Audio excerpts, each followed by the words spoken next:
Війна працює в обидва боки. Звичайні московити не повинні сподіватися, що Росія може запускати шахеди по мирних українцях і не очікувати раптового прильоту десь на власній території. Навіть якщо це буде Санкт-Петербург за понад 800 кілометрів від кордону з Україною. Тут полдома разнесло, пацаны. БПЛА упал. БПЛА, безпілотник.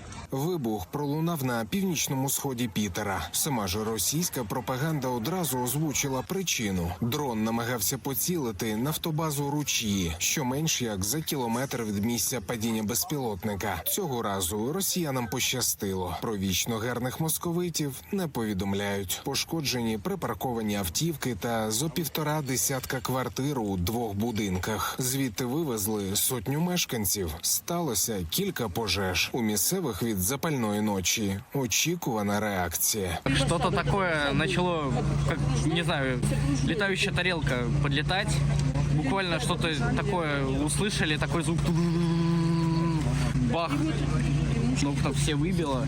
В кухне вообще раму выбило с окном. Все в огне. Ну и, в общем, что там дальше?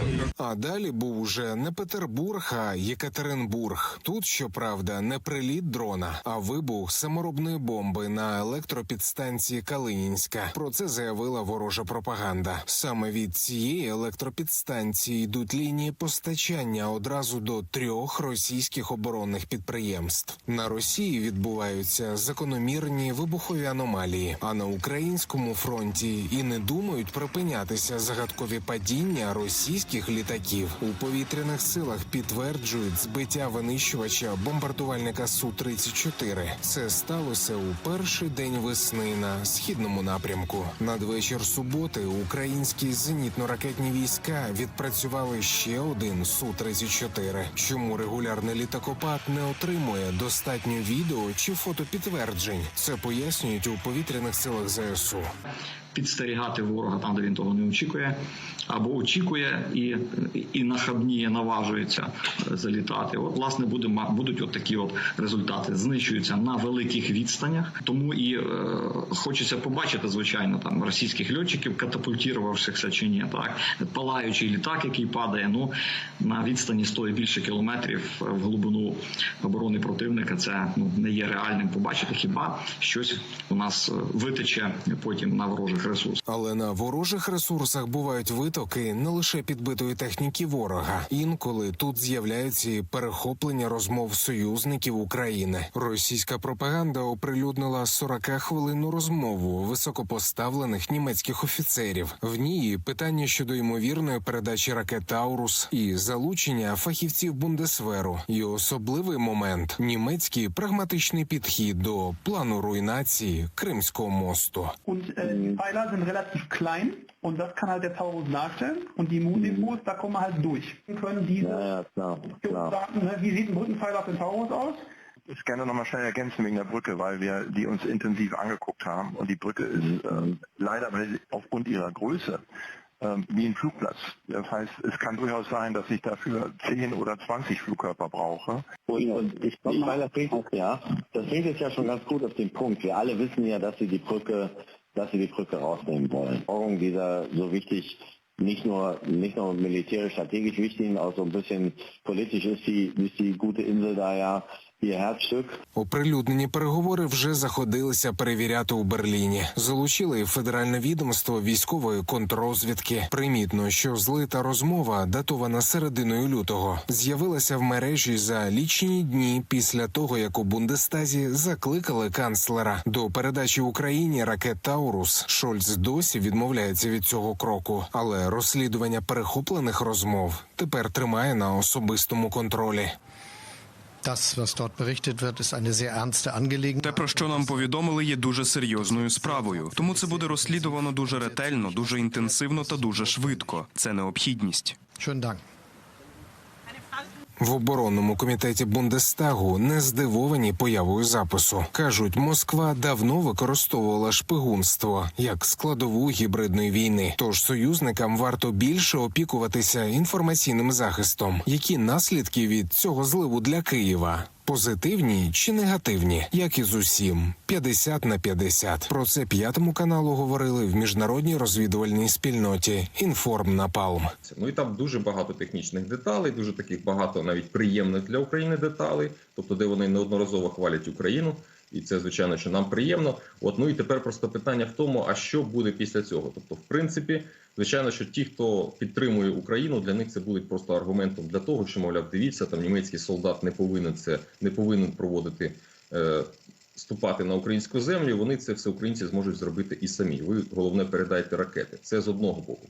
А от ті, хто проти передачі Тауруса, звичайно, що вони зараз починають все це використовувати, там кожну необережну фразу, а, вибачте, за 40 хвилин розмови такої, знаєте, генеральської, де один з них знаходиться на курорті якомусь, то, звичайно, що там було дуже багато сказано, можливо, лишніх фраз. То, дуже цікава бесіда, знову ж таки, за 40 хвилин 4 німецьких офіцери, звичайно, що наляпали такого, що тепер можна там це розбирати ще декілька років. Дуже-дуже цікаві розмови. Олексій Пасак, П'ятий канал. І надвечір у Санкт-Петербурзі знову було гучно. Системи ППО спрацювали над Фінською затокою. У мережі шириться відео прольотів невідомих безпілотників. Через загрозу у аеропорту Пулково оголосили план «Кавьор». Це вже друга за добу атака безпілотників на місто.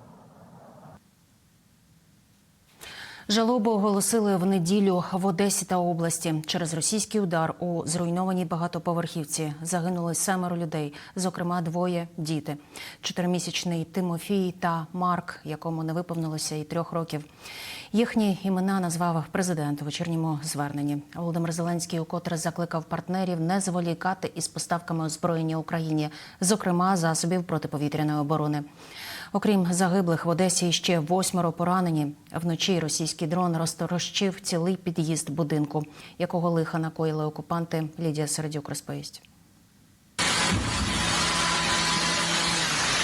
Повністю зруйнований під'їзд багатоповерхівки. Такого лиха в Одесі наробив ворожий шахет.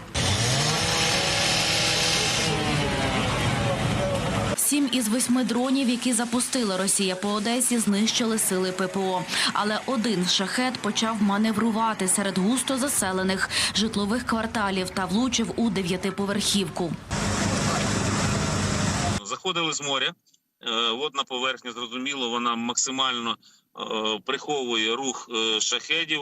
Менше стає часу на те, щоб збити, але все-таки вдалося переважну більшість, 90% цих шахедів знищити. Всім було знищено силами протиповітряної оборони, мобільними вогневими групами, але бачимо, що руйнування дійсно значні. За даними ДСНС, зруйновані близько 20 житлових квартир. Частина під'їзду перетворилася на руїни. Пораненим, серед яких вагітна жінка та дитина, надали медичну допомогу. Тих, хто в тяжкому стані, терміново госпіталізували. Є й загиблі. З-під завалів дістали тіло дитини. Одну людину вдалося витягнути, цілий неушкоджений у підвалі знаходився. Пощастило, чесно кажучи, і добре відпрацювали рятувальники. Біля зруйнованої багатоповерхівки розгорнули штаб допомоги. На місці удару працюють рятувальники, медики та поліцейські. Є чимало й місцевих, що допомагають якомога швидше розібрати завали.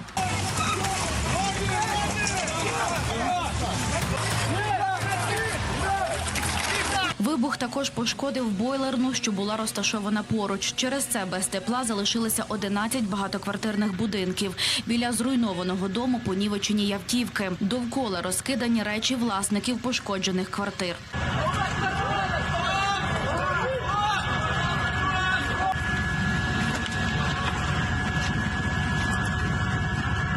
На російську атаку відреагував президент. Звернувся до партнерів із закликом дати Україні більше систем ППО та ракет до них, щоб посилювати наш повітряний щит. На місце удару в Одесі приїхав міський голова. Нам потрібні ефективні засоби протиповітряної оборони для того, щоб захищати свої міста, захищати своїх людей. На жаль, сьогодні їх недостатньо. І хотілося б, щоб на це звернули увагу наші партнери. Ворог сьогодні воює з мирним населенням, з дітьми, з людьми похилого віку, просто з людьми. Це ще один злочин Російської Федерації, яка намагається знищити українців будь-яким способом. Одеса кожного дня практично зазнає атак. Силам протиповітряної оборони довелося працювати цієї ночі в надскладних умовах, адже росіяни намагаються заплутати захисників неба, запускаючи озброєння, яке маневрує. Таку тактику ударів вже вкотре застосовують по Одещині.